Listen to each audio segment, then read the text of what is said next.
Panchayat முனிசிபாலிட்டிக்குரிய plans, development plan, அந்த ஏரியாக்குரிய அந்த மேம்பாட்டு பிளான்ஸ் இருக்கு, அது எல்லாத்தையும் கன்சல்ட் பண்ணி டிராஃப்ட் பண்ணி ஒரு பிளானை ஆக்கி அதை வந்து இம்ப்ளிமெண்ட் பண்றது. அதுதான் வந்து டிபிசியோட வேலையே. ஸோ அது கரெக்டாக தான் கொடுத்துருக்காங்க இந்த ஆர்டிகல்ல, அப்படிதான் சொல்லியிருப்பாங்க. நெக்ஸ்ட் வந்து the state legislature has the power to determine the composition and the manner of filling the seats in these committees. குழுவின் அமைப்பு மற்றும் இடங்களை நிரப்பும் முறையை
ஓகேவா? ஸோ பஞ்சாயத்து எப்படி டேக்ஸ் கலெக்ட் பண்ணணும், எப்படி மணி கலெக்ட் பண்ணணும், மக்கள்கிட்ட இருந்து எப்படி வரி வசூலிக்கணும், இது எல்லாமே வந்து சொல்லுவாங்க. லைக் ப்ரொஃபஷன் டேக்ஸ் இருக்கு, அட்வர்டைஸ்மெண்ட் டேக்ஸ் இருக்கு, வீட்டு வரி, ஹவுஸ் டேக்ஸ் இருக்கு. ஸோ இது எப்படி எப்படி கலெக்ட் பண்ணணும் அப்படிங்கிறது 9th லெசன். ஓகேவா? ஆக்சுவலாக சாப்டர் 5 பார்த்தீங்கன்னா எக்ஸிக்யூட்டிவ் அத்தாரிட்டி, அவங்களோட பவர், எக்ஸிக்யூட்டிவ் அத்தாரிட்டினா கமிஷனர், அவங்களோட பவர் சொல்றது. ஸோ சாப்டர் 5 வந்து அது கிடையாது. ஸோ இது தப்பு, இது correct. Chapter 12 deals with penalties. 12 deals with penalties. ஆனால் கரெக்ட். ஸோ பெனால்டிஸ் அப்படின்னா ஏதாச்சும் தப்பு பண்ணாங்க அப்படின்னா அவங்களுக்கு பெனால்டி. லைக் ஃபார் எக்ஸாம்பிள் இப்போ ஏதோ டாக்ஸ் வந்து கெட்டல அப்படின்னா அதுக்கு எவ்வளோ பெனால்டி போடணும். இப்போ ஃபார் எக்ஸாம்பிள் இப்போ ஏதாச்சும் ஒரு மெம்பர் இல்லை ஒரு சேர்மனோ இல்லையா ஒரு மெம்பர் வந்து டிஸ்குவாலிஃபை பண்ணிட்டாங்க, ஏதோ தப்பு பண்ணிட்டாங்க, டிஸ்குவாலிஃபை பண்ணிட்டாங்க அப்படின்னா அவங்க வந்து மீட்டிங்ல எந்த ஒரு மீட்டிங்லையும் கலந்துக்கூடாது. அந்த மீட்டிங் கலந்துக்கிட்டாங்கன்னா அவங்களுக்கு பெனால்டி. ஸோ அந்த மாதிரி அதை பற்றி மென்ஷன் பண்ணி சொல்றது தான் சாப்டர் 12. ஓகேவா? ஸோ இது correct. Next chapter 7 deals with procedure. Chapter 7 deals with ப்ரொசீஜரா அப்படிங்கிறதா கிடையாது. ப்ரொசீஜர் பார்த்தீங்கன்னா சாப்டர் 6ல இருக்கு. ப்ரொசீஜர்னா மீட்டிங் எப்படி நடக்கணும், மினிட்ஸ் ஆஃப் மீட்டிங், கோரம் எத்தனை பேர் கலந்துக்கிட்டா அந்த மீட்டிங்கை ஸ்டார்ட் பண்ணலாம். ஸோ அந்த மாதிரி ப்ரொசீஜர்ஸ், ரெக்கார்டு, அந்த ரெக்கார்ட் மீட்டிங்கோட ரெக்கார்டு இதெல்லாம் வந்து இருக்கிறது தான் ப்ரொசீஜர்ங்கிறது. ஸோ வந்து அப்போ சாப்டர் 7 எதை டீல் பண்ணோம் அப்படின்னா establishment and powers of panchayat அப்படின்னு சொல்லிட்டு பவர்ஸ், பஞ்சாயத்தோட பவர்ஸ் எல்லாம் சொல்றதா சாப்டர் 7. ஸோ இப்போ வந்து எதெல்லாம் கரெக்டாக கேட்டாங்க, எது கரெக்டாக தானே கேட்டாங்க. ஸோ ஆன்சர் வந்து 2 and 3. So 2 and 3. So chapters கொஞ்சம் நல்லா படிச்சுக்கோங்க. ஓகேவா?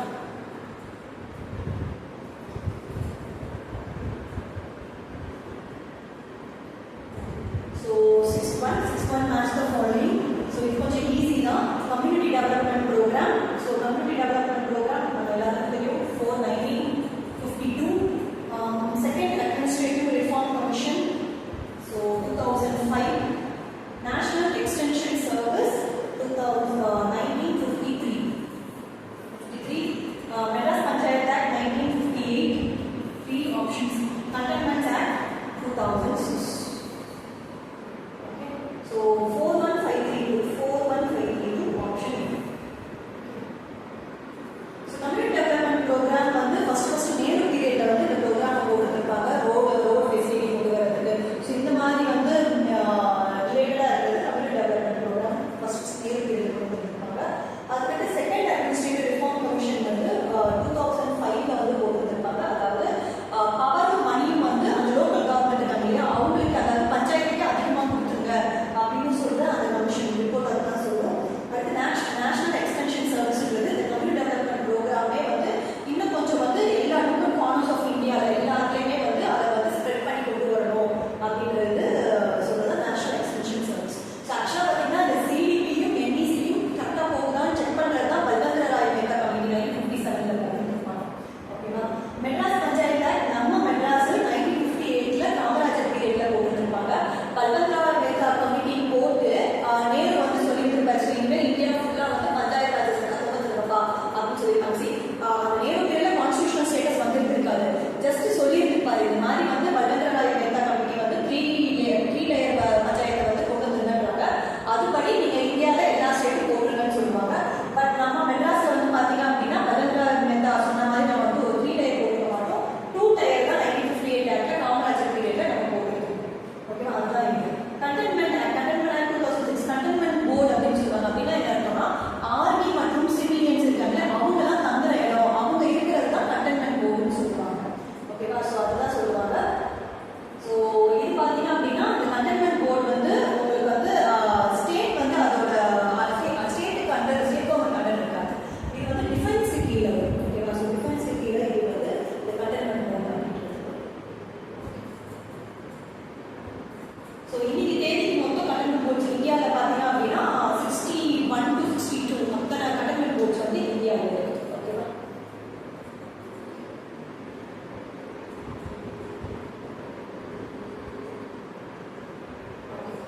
So 7th question again match the following. So இது வந்து committee study team and committee சொல்லியிருக்காங்க. இது லட்சுமிகாந்த் புக்ல இருக்கு. So committee on Panchayat Raj இது எல்லாமே ரிகார்டிங் பஞ்சாயத்து ராஜ் கமிட்டிஸ் தான். பஞ்சாயத்து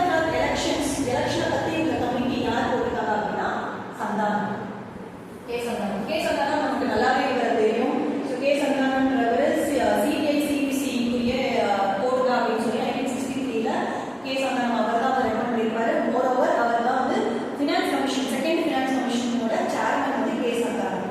ஸோ அவர் தான் வந்து பஞ்சாயத்து ராஜ் எலெக்ஷன் கமிட்டி வந்து சேர்மனாக இருந்திருப்பாரு.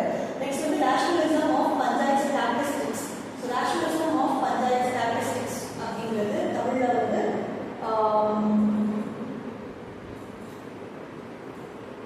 ஊராட்சி புள்ளி விவரங்களை முறைப்படுத்துவதற்கான ரூல். ஸோ இதுக்கு யார் அப்படின்னு பார்த்தீங்கன்னா ஈஆர் ராவ், இவர் தான் வந்து chairman. Study team on audit and accounts of Panchayat Raj bodies வந்து கண்ணா, ஆர்கே கண்ணா.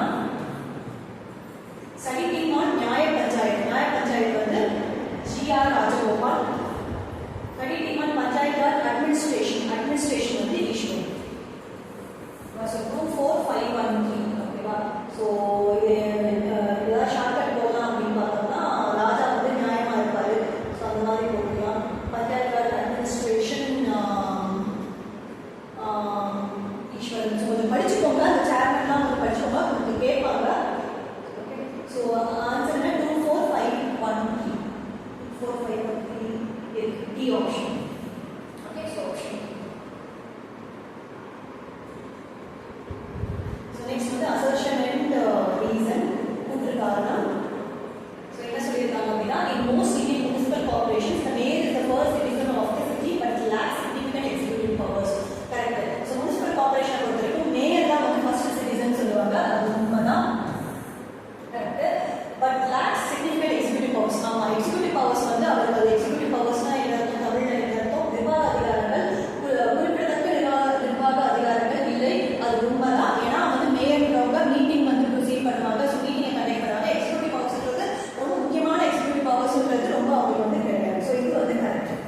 ஓகேவா. Reason the 74th Constitutional Amendment Act stipulates that the executive power of municipality shall be vested in the municipal commissioner appointed by the state government அப்படின்றாங்க. So இங்கே என்ன சொல்றாங்க, 74th Amendment தான் municipality ஒன்று இருக்கணும் அப்படின்னு சொல்லி கான்ஸ்டியூஷன் ஸ்டேட்டஸ், அது கான்ஸ்டியூஷன்ல எழுதியிருக்காங்க. அதில் இது சொல்றாங்களா, அதாவது முனிசிபல் கமிஷனர் வந்து ஸ்டேட் கவர்மெண்ட் அப்பாயிண்ட் பண்றாங்க. Power of municipality shall be vested in municipal commissioner appoint by state government சொல்றாங்களா? கிடையாது. 74th Amendment அப்படி சொல்லியிருக்கவே மாட்டாங்க. என்ன சொல்லியிருக்காங்கன்னா முனிசிபாலிட்டி வந்து செட்டப் பண்ணிருங்க அப்படின்னு தான் சொல்லியிருக்காங்க. அது கீழே வர ஆர்டிகல்ஸ்ல தான் என்ன சொல்லியிருப்பாங்க, ஒன்னொன்று என்ன சொல்லியிருப்பாங்க அப்படின்னா ஸ்டேட் கவர்மெண்ட் நீங்க அதே தான் ஃபர்ஸ்ட் கொஸ்டின் சொன்னேன் இல்லையா, அந்த ஃபர்ஸ்ட் 2 கொஸ்டின் அதே தான். ஸ்டேட் கவர்மெண்ட் கையில கொடுத்துட்டாங்க. நீங்க அவங்கவுங்க ஸ்டேட் வந்து அவங்கவுங்களுக்கு முனிசிபாலிட்டி வேணுமா, பஞ்சாயத்து வேணுமா, எப்படி வேணுமோ நீங்க உங்களுக்கு தகுந்தபடி பவர்ஸ் எல்லாருமே நீங்க பார்த்துக்கோங்கன்னு சொல்லி ஸ்டேட் கையில கொடுத்தாங்க மட்டும்தான் இருக்குமே தவிர 34 அமெண்ட்மெண்ட்ல இவ்வளோ இதாக வந்து சொல்லிடுவாங்க. சரிங்களா, முனிசிபாலிட்டி அப்படிங்கிற மாதிரி தான் சொல்லிட்டு இருப்பாங்க. ஸோ இது தப்பு.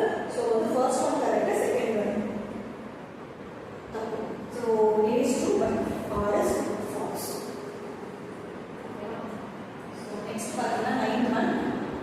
With reference to the Kalaignar Kanavu Illam scheme introduced by the government of Tamil Nadu, consider the following statements. தமிழக அரசு அறிமுகப்படுத்திய கலைஞரின் கனவு இல்ல திட்டம் குறித்து பின்வரும் கூற்றுகளை கவனியுங்கள் அப்படின்றாங்க. So the scheme is a centrally sponsored scheme where the Union and state government shared. First பார்த்தாலே தெரியுது கலைஞரின் கனவு இல்லைன்றாங்க. ஸோ இது எப்படி வந்து சென்ட்ரலி ஸ்பான்சர்ட் ஸ்கீம் இருக்கும், இதை யோசிச்சாலே வந்துடும் இது ஸ்டேட்டோட ஸ்கீம், ஸ்டேட் தமிழ்நாடு கவர்மெண்டோட ஸ்கீம். ஸோ அது பார்த்தாலே தெரியுது. ஸோ வந்து 60-40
வில்லேஜ் பஞ்சாயத்துக்கும் முனிசிபாலிட்டிக்கும் ஒரு லிங்க் பாலமாக இருக்கிறது தான் டவுன் பஞ்சாயத்து. ஸோ இதுதான் ஃபர்ஸ்ட் நம்ம தமிழ்நாட்டில் தான் ஃபர்ஸ்ட் வந்துச்சு.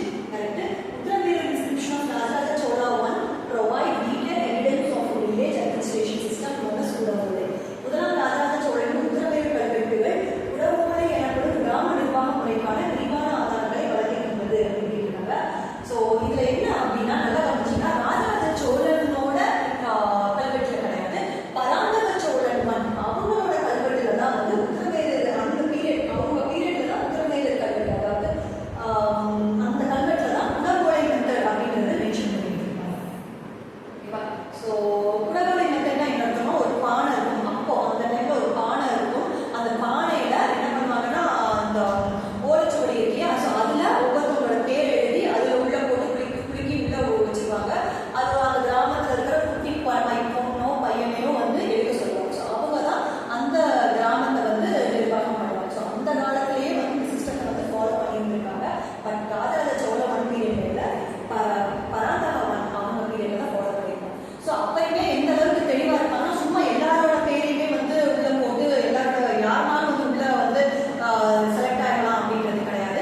அதுக்கு சில குவாலிஃபிகேஷன்ஸ்லாம் இருக்கும். அதாவது ஒரு நிலம் வச்சிருக்கணும், அந்த நிலத்துக்கு கரெக்டாக அவங்க வரி கட்டி இருக்கணும். ஸோ அந்த மாதிரி குவாலிஃபிகேஷன் இருக்கணும். அதுக்கப்புறம் ஏஜ் வந்து 35ல இருந்து 70க்குள்ள இருக்கணும். அதே மாதிரி வேதங்கள் வேதங்கள்லாம் அவங்க கற்றுருந்துருக்கணும். அப்புறம் வேற என்ன அப்படின்னா வேதங்கள் கற்றுருந்துருக்கணும். வேற என்ன சொன்னேன், வேதங்கள் கற்றுருந்துருக்கணும். 35 to 70 இந்த மாதிரி இருக்கணும். முக்கியமாக வந்து கிரைம், எந்த ஒரு தண்டனை, எந்த ஒரு தப்பும் எதுவுமே வந்து பண்ணியிருக்கக்கூடாது. ஸோ இந்த குவாலிஃபிகேஷன் இருந்தால் மட்டும்தான் அவங்க வந்து எலிஜிபிள் உள்ள பார்ட்டிசிபேட் பண்ணுறதுக்கு. ஸோ அந்த காலத்தில் வந்து ராஜா காலத்தில் சோழர்கள் காலத்தில் எவ்வளோ தெளிவாக இருந்திருக்காங்க பார்த்தீங்களா. ஸோ அதை வந்து பராந்தக சோழா ஒன் பீரியட் உடவோலை சிஸ்டம் வந்து உத்தரமேரூர் இன்ஸ்கிரிப்ஷன் வந்து எழுதியிருக்காங்க. ஸோ வைகுண்ட சுவாமி டெம்பிள் அந்த இதில் வந்து இருக்கு. ஸோ அப்போ இது வந்து தப்பு. ஓகேவா? ஸோ கொஸ்டின் அதான் கேர்ஃபுல்லாக ரீட் பண்ணணும். ஸோ இது வந்து சின்ன ஒரு ட்ராக் தான். ஸோ பார்த்து பண்ணினா கரெக்டாக இருக்கும். Rajaji became the chairman of Erode municipality 1970.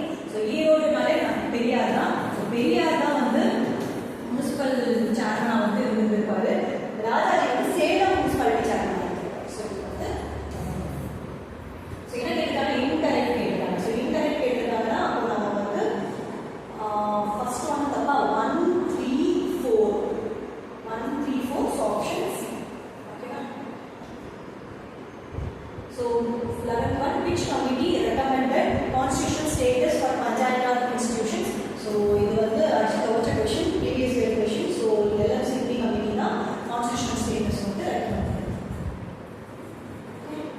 So next வந்து arrange the following committees in the correct chronological order அப்படின்னு கேட்டிருக்காங்க. ஸோ வல்லவராய் மேத்தா கமிட்டி வந்து நம்ம ஆல்ரெடி சொன்ன மாதிரி 1957ல பண்ணியிருக்காங்க. சந்தானம் வந்து 1963. துங்கல் வந்து துங்கல் கமிட்டி 1988. அசோக் மேத்தா இந்த வல்லவராய் மேத்தாவுக்கு 20 வருஷம் கழிச்சு கொடுத்துருப்பாங்க. 20 வருஷம் கழிச்சு கொடுத்துருப்பாங்க. ஓகேவா? So GVK Rao 1985, LMCB 1986. ஓகேவா? ஸோ 1986. ஸோ ஆர்டர் பார்த்தோம் அப்படின்னா ஸோ என்ன வரும், 1, 2, 4, 5, 6. 1, 2, 4, 5, 6. 6, 3. So option. ஓகேவா? ஸோ வல்லவராய் மேத்தா கமிட்டி நமக்கு எல்லாருமே நல்லா தெரியும். ஃபர்ஸ்ட் பஞ்சாயத்து ராஜ்கள் போட்ட கமிட்டி தான்.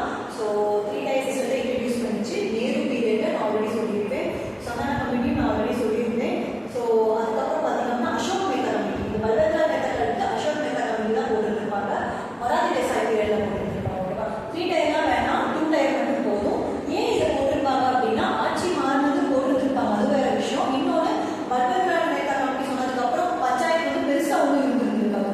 அந்த அளவுக்கு வந்து அதாவது பொலிட்டிக்கல் ஃபில்ஸ் ரொம்ப இருக்கும், மணி அவ்வளவா இருக்காது. அதாவது பார்த்தீங்கன்னா பஞ்சாயத்து எல்லாருமே பஞ்சாயத்து கிரியேட் பண்ணணும்னு சொல்லுவாங்க. ஆனால் அதுக்கான மணி இப்போதானே வந்து தனியாக ஸ்டேட் ஃபினான்ஸ் கமிஷன் இருக்கு. அப்போ அந்த மாதிரிலாம் கிடையவே கிடையாது. ஸோ அப்போ அதுக்கான ஃபண்டும் இருக்காது. ஃபண்ட் இல்லாமல் எப்படி பண்ண முடியும்? ஸோ அந்த அலோகேஷன் அதெல்லாம் இருக்கவே இருக்காது. ஸோ அதெல்லாம் வந்து ப்ராப்ளமாக இருக்கிறனால தான் அசோக் மேத்தா கமிட்டின்னு சொல்லி மொரார்ஜி தேசாய் வந்து அவர் கீழே போட்டிருக்காரு. ஒரு 132 சஜஷன்ஸ் வந்து கொடுத்துருந்துருப்பாங்க. SC ST ரிசர்வேஷன் கொடுங்க. ஸோ இந்த மாதிரி நிறைய வந்து கொடுத்துருந்துருப்பாங்க. So 1970.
So A is false, B is true.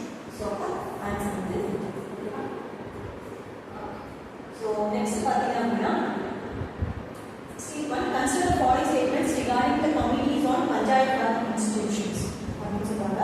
So committees வந்து ரொம்ப ஃபேமஸான committees தான். Ashok Mehta committee made 132 recommendation to revive and strengthen the declining panchayat raj system in the country. நாட்டில் நலிவடைந்து வரும் பஞ்சாயத்து ராஜ் முறையை புத்துயிர் பெறச் செய்ய அசோக் மேத்தா ஒரு 132 பரிந்துரைகளை வழங்கியதான் விட முன்னாடியே சொல்லிட்டு 1977ல கண்டிப்பாகவே வழங்கியதுதான் ரொம்ப correct. GK Rao committee recommended the establishment of state finance commission for the allocation of finance to the panchayat அப்படின்னா இது தப்பு. GK Rao committee ரெக்கமெண்ட் பண்ணியிருக்காங்க. பட் ஆனால் பட்ஜெட் கமிட்டி தான் ரெக்கமெண்ட் பண்ணியிருக்காங்க.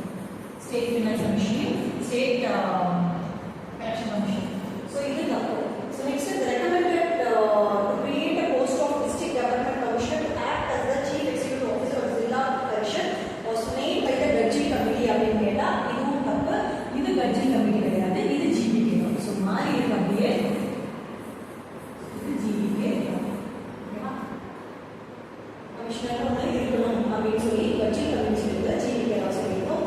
Next LM Singhvi committee was appointed to prepare the concept paper on the revitalization of panchayat institutions for democracy and development. அதாவது ஜனநாயகம் மற்றும் வளர்ச்சிக்கான பஞ்சாயத்து ராஜ் அமைப்புகளை புத்துயிர் அளிப்பது குறித்து ஒரு கருத்து கோப்பை தயாரிக்கும் LM Singhvi குழு நியமிக்கப்பட்டது கரெக்ட்.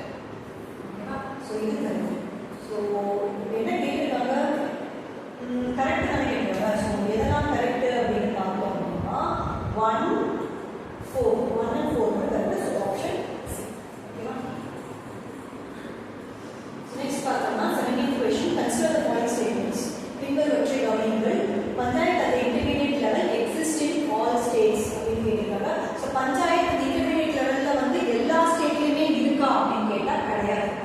எல்லா ஸ்டேட்லயுமே எல்லாம் கிடையாது. ஓகேவா? ஸோ 20 லட்சத்துக்கு குறைவா இருக்கிற ஆக்சுவலா வந்து கான்ஸ்டியூஷன் 73rd அமெண்ட்மெண்ட் 1980 போடும்போது இனிமேல் 2 டயர் 3 டயர் 4 டயர் அந்த மாதிரிலாம் தனியாக வச்சுட்டு இருக்காங்க. ஞாபகம் இருக்கா? மெட்ராஸ் பஞ்சாயத்துல நம்ம வந்து 2 டயர் தான் வச்சிருக்கோம். அந்த மாதிரி ஒவ்வொன்றும் ஒவ்வொரு டயர் வச்சிருந்தாங்க. வெஸ்ட் பெங்கால்ல வந்து 4 டயர் பஞ்சாயத்து ஆஃபீஸர். அந்த மாதிரிலாம் இல்லாம யூனிஃபார்மா எல்லாருமே வந்து 3 டயர் தான் வைக்கணும் இனிமேல் சொல்லி 73rd அமெண்ட்மெண்ட்ல சொல்லியிருக்காங்க. ஸோ அதுபடி 3 டயர் தான் இருக்கும். ஆனா இதுல என்ன சொல்லியிருக்காங்க அப்படின்னா 20 லட்சத்துக்கு குறைவா இருக்கிற பாப்புலேஷன் இருந்துச்சு அப்படின்னா அந்த மாதிரி ஸ்டேட்ஸ் அது எதுப்பா வந்து நீங்க பஞ்சாயத்து இன்டர்மீடியட் லெவல்னு ஒன்று வச்சிருக்கணும், தேவையில்லை 2 டயர் மட்டும் இருந்தா கூட போதும் அப்படின்னு சொல்லி வந்து இருந்துருக்கணும். இதில் exception like for example Goa, Sikkim இந்த மாதிரி குட்டி குட்டி ஸ்டேட்ஸ் 20 லட்சத்துக்கும் குறைவா இருக்கிற பாப்புலேஷன். ஸோ எல்லா ஸ்டேட்லையுமே இருக்காங்க. So to be eligible to be a member of panchayat at the intermediate level, a person should attain the age of 30 years. 30 years இருக்கு. ஓகேவா? 21 தான். ஓகேவா? ஸோ 21 தான். 21 ஏஜ் தான் போதும். Chief Minister of the state constitutes a commission to review the financial position of panchayat at the intermediate level and to make recommendation regarding the distribution of net proceeds of tax, duties, leviable by the state between the state and panchayats at the intermediate level. விஷயம் நல்லா பெருசா இருக்கு. ரொம்ப simple தான். ஒரு மாநிலத்தின் முதலமைச்சர் இடைநிலை அளவிலான ஊராட்சிகளின் நிதிநிலையை ஆய்வு செய்யவும் வரி வருவாயை பகிர்ந்தளிக்கவும் ஒரு ஆணையத்தை அமைக்கிறது அப்படின்றது எல்லாம் கரெக்ட் தான். ஆனா முதலமைச்சர்ன்றது தான் ஓகேவா? ஸ்டேட் ஃபினான்ஸ் கமிஷன் டாக்ஸ் இதெல்லாம் வந்து யாரோட பொறுப்பு அப்படின்னா கவர்னரோட பொறுப்பு.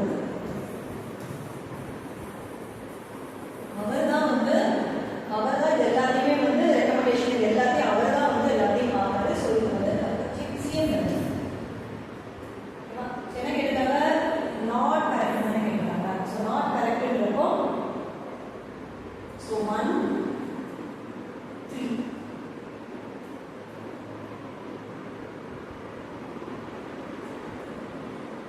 1 and 3. So இது தப்பு. So இது தப்பு, இது தப்பு. எல்லா வழியிலும் தப்பு. So 3, 1, 3, 1, 2, 3. So எல்லாமே வந்து தப்பு. ஓகேவா? So option D. So next பார்த்தீங்கன்னா consider the following statements. Tamil Nadu government has added 2 newly mandatory dates, March 22 and November 1 for Gram Sabha meeting. Actually Gram Sabha meeting பார்த்தீங்க அப்படின்னா வருஷத்துக்கு வந்து 4 தடவை வந்து மீட்டிங் போடுறது. ஓகேங்களா? ஸோ 4 தடவைன்றது காமனாக போடுறது. 2லேருந்து 4ன்னு சொல்லுவாங்க. பட் காமனாக 4 தடவை வந்து எல்லாமே வந்து எல்லா கிராம சபா வந்து இந்தியாவுக்கு எல்லாருமே போட முடியும். 4ன்றது எந்தெந்த நாள் அப்படின்னு பார்த்தீங்கன்னா Jan 26,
regarding the legislative jurisdictions over local government. உள்ளாட்சி அரசாங்கம் மீதான சட்டமன்ற அதிகார வரம்பு குறித்து பின்வரும் கூற்றுகளை கவனியுங்கள் அப்படிங்கிறாங்க. இது an exclusive subject mentioned in the state list under the 7th schedule of the constitution அப்படிங்கிறாங்க. ஆமா, so local government இத பத்திலாம் வந்து state listல இருக்கும். 7th schedule என்னது அப்படின்னா state list, central list, union list, concurrent list மூணு லிஸ்டா வந்து வச்சிருக்காங்க. அதாவது ஸ்டேட் கவர்மெண்ட் எந்தெந்த லிஸ்ட்ல எல்லாம் வந்து சட்டம் போடலாம் அப்படிங்கிறது ஸ்டேட் லிஸ்ட்ல இருக்கும். யூனியன் கவர்மெண்ட் எதுக்கெல்லாம் போடலாம்னு இருக்கும். கன்கரண்ட்னா ஸ்டேட் கவர்மெண்ட்டும் அந்த கன்கரண்ட் லிஸ்ட்ல இருக்கிற சப்ஜெக்ட்ஸை ஸ்டேட் கவர்மெண்ட்டும் போடலாம், சென்ட்ரல் கவர்மெண்ட்டும் போடலாம். ஸோ இந்த யார் யார் எப்படி போகணும் அப்படிங்கிறது தான் வந்து 7th ஷெட்யூல் சொல்லியிருப்பாங்க. அப்போ இந்த சப்ஜெக்ட் வந்து லோக்கல் கவர்மெண்ட்ன்றது எந்த டிஸ்ட்ரிக்ட்ல இருக்குதுன்னா 7th ஷெட்யூல்ல ஸ்டேட் லிஸ்ட்ல இருக்குது அப்படிங்கிறாங்க. ஸோ ஆக்சுவலாக வந்து 7th ஷெட்யூல்ல ஸ்டேட் லிஸ்ட்ன்றதே பார்த்தீங்கன்னா 1935 கவர்மெண்ட் ஆஃப் இந்தியா அதுல இருந்தா எடுத்துருக்காங்க சொல்லியிருக்காங்க. Union parliament has no power to legislate on local government under any circumstances. Parliament வந்து எந்த ஒரு தருணத்திலுமே வந்து லோக்கல் கவர்மெண்ட் கீழே வந்து சட்டம் போடக்கூடாதா அப்படின்னு கேட்டா அது தப்பு. ஓகேவா, போடலாம். ஆக்சுவலாக பார்லிமெண்ட்ல இப்படி ஒரு அதிகாரம் இருக்குது. அதாவது ஸ்டேட் லிஸ்ட்ல இருக்கிற ஸ்டேட் கவர்மெண்ட் தான் போடணும். ஆனா பார்லிமெண்ட்டும் போடுவாங்க. எப்போ போடுவாங்கன்னா எல்லா டைமும் போட முடியாது, சில ஒரு எக்ஸப்ஷன்ஸ் இருக்கு. ஓகேவா, இப்போ சப்போஸ் வந்து ஆர்டிகல் 350 வந்து எமர்ஜென்சி வந்துருச்சு, ஸ்டேட் எமர்ஜென்சி வந்துருச்சுன்னா அந்த டைம்ல வந்து போடலாம். ஒன்று. இன்னொன்று ஆர்டிகல் 249 ஆர்டிகல் 249 என்ன சொல்லுது அப்படின்னா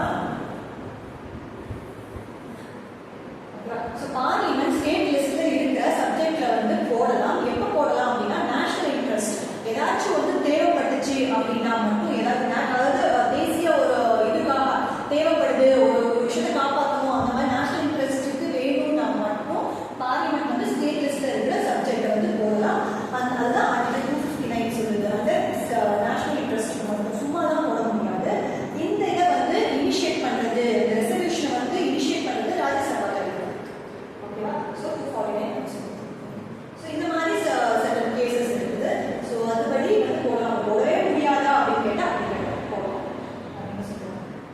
அதே மாதிரி சில நேரம் ஸ்டேட்டே வாலண்டியராக வந்து 2-3 ஸ்டேட்டே வாலண்டியராக வந்து பார்லிமெண்ட்ல எங்களுக்கு வந்து சட்டம் போட்டு கொடுங்க எங்களுக்கு அப்படின்னு சொல்லி 2-3 ஸ்டேட்டே கூட சேர்த்து சொல்லுது. ஸோ அந்த மாதிரி தான் இருக்குது. So next 73rd and 74th Amendment of 1992 move local government to the concurrent லிஸ்ட்ங்கிற தப்பு. ஸ்டேட் லிஸ்ட்ல தான் இருக்கு, நம்ம இப்பவே சொல்றோம் இல்லையா, சொல்லிருக்காங்க. என்ன கேட்டிருக்காங்க, இன்கரெக்ட் பண்ணி கேட்கிறாங்க. ஸோ 2-3 வந்துருச்சு. ஸோ 2-3 மட்டும்னா ஸோ ஆப்ஷன். நெக்ஸ்ட் பார்த்தீங்கன்னா which of the statements given above are correct. So கரெக்டான கேட்கிறாங்க. Swam Mitwa scheme drone based planning is used to provide record of rights to landless agricultural labors for being cultivating government Colombo plans for more than 10 years. Swam Mitwa scheme அப்படின்னா என்ன அப்படின்னா drone base பண்ணி தான் இது correct தான். ஆனால் ஆக்சுவலாக என்ன ஸ்வாம் மித்வா ஸ்கீம் அப்படின்னா வில்லேஜ்ல அந்த ரூரல் ஏரியாஸ்ல அந்த ட்ரோன் வந்து என்ன பண்ணும் அப்படின்னா அப்படியே வரிசையா வந்து மேப் பண்ணி அதை வந்து ரெவென்யூ டிபார்ட்மெண்ட் கொடுக்கும். ரெவென்யூ டிபார்ட்மெண்ட் என்ன பண்ணுவாங்கன்னா யாரெல்லாம் அந்த லேண்ட் ஓனர்ஸ் இருப்பாங்க இல்லையா, லேண்ட் ஓனர்ஸ் அவங்களுக்கு வந்து அந்த பட்டா அந்த ப்ராப்பர் வந்து அந்த பப்ளிக் ரெக்கார்ட் வந்து இவங்க தான் அந்த லேண்ட் ஓனர்ஸ் வந்து அந்த ரெக்கார்டு அவங்களுக்கு இருக்காது. ஸோ அவங்களுக்கு அந்த ரெக்கார்டு இல்லாதவங்களுக்கு ரெக்கார்டு வந்து கொடுக்கறது தான் இந்த ஸ்வாம் மாசம். இதுதான் வந்து இது. பட் இங்க என்ன சொல்றாங்கன்னா record of rights landless agriculture. இதுவே இல்லாதவங்க, நிலமே இல்லாதவங்களுக்கு, ஆனால் கவர்மெண்ட் லேண்ட்ல 10 வருஷத்துக்கு மேல அவங்க வந்து விவசாயம் பண்ணாங்க அப்படின்னா அப்படி கிடையாது. இடம் வந்து ஒரு சொந்த இடம் தான். ஆனால் என்ன அவங்களுக்கான அந்த ரெக்கார்ட் வந்து ப்ராப்பரா அந்த பப்ளிக் ரெக்கார்ட் அந்த ப்ராப்பர் ரெக்கார்ட் வந்து அவங்கள்ட்ட இருந்திருக்காது. ஸோ அதை வந்து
பாடி விமன் ரிசர்வேஷன் வந்து சாரி பீகார் தான் வந்து ஃபர்ஸ்ட்டாக கொடுத்துருக்கோம். ஸோ நம்ம வந்து பின்னாடி தான் கொடுத்துருக்கோம். 2006 10 வருஷம் கழிச்சு தான் நம்ம கொடுத்துருக்கோம். 2006 கொடுத்துருக்காங்க. ஸோ இதுவும் தப்பு. ஸோ என்ன கேட்டிருக்காங்க? ஸோ கரெக்ட் தானே கேட்டிருக்காங்க. கரெக்ட்னா ஃபர்ஸ்ட் ஒன் மட்டும் தான் correct. So option. So next பார்த்தீங்கன்னா match the following. Match the following பார்த்தீங்கன்னா இது கொஞ்சம் ஈஸியான கொஷின் தான். கிராம சபா அப்படின்னா பர்மனன்ட் பாடி நமக்கு நல்லாவே தெரியும். நான் ஃபர்ஸ்ட் கொஷின்லேயே நல்லாவே எக்ஸ்பிளைன் பண்ணியிருக்கேன் உங்களுக்கு. பஞ்சாயத்து யூனியன் அப்படின்னா இதில் என்ன வரும்? Block development officer. யூனியன்னா பிடிஓ, அவர் தான் எக்ஸிக்யூட்டிவ் அத்தாரிட்டி. பஞ்சாயத்து யூனியன் நடுவில் இருக்குது இல்லையா? So village panchayat, panchayat union, அதுக்கப்புறம் டிஸ்ட்ரிக்ட் பஞ்சாயத்து. ஸோ இதில் பிடிஓ தான் executive authority. Town panchayat executive officer, அவர் தான் வந்து இங்கே அத்தாரிட்டியாக இருப்பார், எக்ஸிக்யூட்டிவ் அத்தாரிட்டியாக இருப்பார். Local body election, state election commission. So 4-3-1-2. State election commission பார்த்தீங்க அப்படின்னா பஞ்சாயத்து முனிசிபாலிட்டி இதுக்கான எலெக்ஷன் வந்து கண்டக்ட் பண்ணும். இதே சென்ட்ரல் லெவல் எலெக்ஷன் கமிஷன் இருக்கு இல்லைங்களா? அது பார்த்தீங்க அப்படின்னா MP election, MLA election, state election அதெல்லாம் வந்து கண்டக்ட் பண்ணுறது அந்த எலெக்ஷன் கமிஷன். ஓகேவா? சென்ட்ரல் லெவல் இருக்கிறது. இந்த ஸ்டேட் எலெக்ஷன் கமிஷன் வந்து லோக்கல் பாடி பஞ்சாயத்து இந்த முனிசிபாலிட்டி இதுக்குரிய எலெக்ஷன் மட்டும் கண்டக்ட் பண்ணுறது. அதுதான் கண்டக்ட் பண்ணுறது. ஓகேவா? ஸோ ஒரு தெளிவாக படிப்போங்க. ஆல்ரெடி பார்த்தோம் 243K. Next in which year was panchayat Raj inaugurated? Panchayat ராஜ்யம் துவக்கி வைக்கப்பட்ட ஆண்டு. இது ரொம்ப ரொம்ப ஈஸியான கேள்வி தான். ஸோ அக்டோபர் 2, 1959 நேரு பீரியட்ல இதை வந்து கொண்டு வந்திருப்பாங்க. நான் ஆல்ரெடி வந்து சொல்லி கொடுத்துருப்பேன் நேரு பீரியட்ல. ஸோ ஃபர்ஸ்ட் இதுபடி கொண்டு வந்தது எங்க அப்படின்னா ராஜஸ்தான்ல நாகூர் அப்படின்ற டிஸ்ட்ரிக்ட்ல தான் வந்திருக்காங்க. ஸோ ராஜஸ்தானுக்கு அப்புறம் ஆந்திர பிரதேஷ்ல வந்திருக்கு. அக்டோபர் 2 வந்து காந்தி ஜெயந்தி. ஸோ காந்தியோட கனவே வந்து கிராமத்தை மேம்படுத்தணும் இந்த மாதிரி. ஸோ அதுக்காக தான் மெயினாக அக்டோபர் 2 வந்து செலக்ட் பண்ணிப்பாரு. ஸோ பிபிஎஸ்பியோட ஆர்டிகல் 40ல் ஆர்கனைஸ் வில்லேஜ் பஞ்சாயத்து வந்து மென்ஷன் பண்ணிருக்காங்க. Okay. So 24th question arrange the following organisation in the ascending order அப்படின்னு சொல்றாங்க. ஸோ இது வந்து பார்த்தீங்க அப்படின்னா ஸோ கிராம சபா தான் நமக்கு வந்து ஃபர்ஸ்ட் வந்து கீழே இருக்கிறது நமக்கு நல்லாவே தெரியும். அதுக்கடுத்து பேசிக் யூனிட் வில்லேஜ் பஞ்சாயத்து, அடுத்து 3, 4. ஸோ இதுபடி பார்த்தீங்க அப்படின்னா 3, 2, 4, 1 3, 2, 4, 1. Next what was the main objective of introducing the Panchayat Raj system in India? Panchayat Raj system எதுக்கு இந்தியாவில் வந்து இன்ட்ரடியூஸ் பண்ணாங்க? என்ன அப்ஜெக்டிவ் அது கேட்குறாங்க. கிரிமினல்ஸ் இன் பாலிடிக்ஸ், பாலிடிக்ஸ்ல கிரிமினல்ஸ் ப்ரிவென்ட் பண்ணுறதுக்கா கிடையாது. கிராமப்புற வளர்ச்சிக்கு மட்டுமா அந்த மாதிரியா கிடையாது. அரசியல் அதிகாரத்தை பரவலாக்கம் செய்ய டு டீசென்ட்ரலைஸ் பொலிட்டிக்கல் பவர் அப்படின்னா கண்டிப்பாக இதுதான். ஓகேவா? ஸோ அதிகாரத்தை பரவலாக்குறதுக்காக தான் to reduce the political expenses பண்ணுறது. ஓகேவா? ஸோ அதனால அதாவது இது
ஓகே ஸோ சீஃப் மினிஸ்டர் தான் பண்ணுவாங்கன்னு கேட்டால் நான் ஆல்ரெடி சொன்ன மாதிரி கிடையாது, கவர்னர் தான் இதெல்லாம் பார்ப்பாங்க. ஓகேவா, கவர்னர் தான் இந்த மாதிரி ஷெட்யூல்ட் ஏரியா அவங்களுக்கான என்னென்ன வந்து ஃபண்ட் எந்த அளவுக்கு அலோகேட் பண்ணணும் எல்லாமே வந்து கவர்னர் தான் வந்து அந்த சட்டம் செல்லுமா செல்லாதா, ஸ்டேட் போடுற சட்டம் இவங்களுக்கு ஸ்டேட் அந்த பர்டிகுலர் ஷெட்யூல் ஏரியாவில் வந்து செல்லுமா செல்லாதா எல்லாமே கவர்னர் தான் பார்க்கணும். ஓகேங்களா, ஸோ ஸ்டேட் கவர்னர் அதுக்கு மேலே வந்து பிரசிடென்ட் வந்து கைட் பண்ணி ஸோ அவங்க தான் பார்க்கணும். ஸோ இது வந்து சீஃப் மினிஸ்டர் கிடையாது.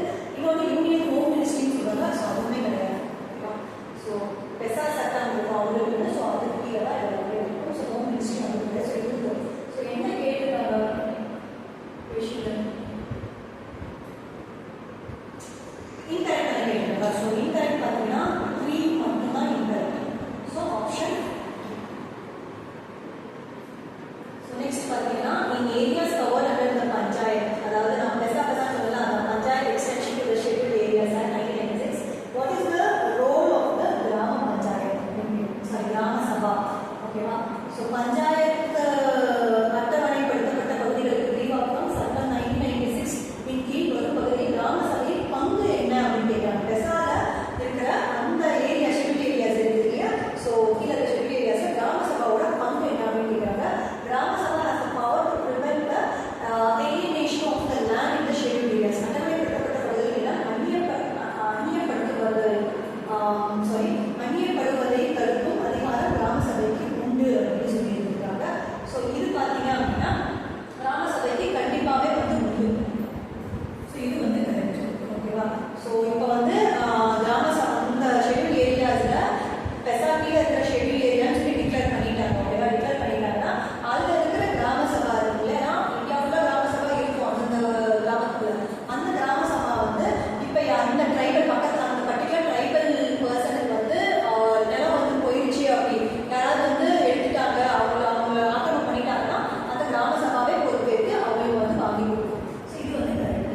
கிராம Sabha has the ownership of minor forest procedure, அதாவது சிறுவன பொருட்களின் உரிமை கிராம சபையிடம் உள்ளது. ஆமாம், ஸோ அந்தந்த forest minor forest produce, so அந்த கைவன பொருள்லாம் இருக்கு இல்லையா ஃபாரஸ்ட்லேருந்து வந்தது.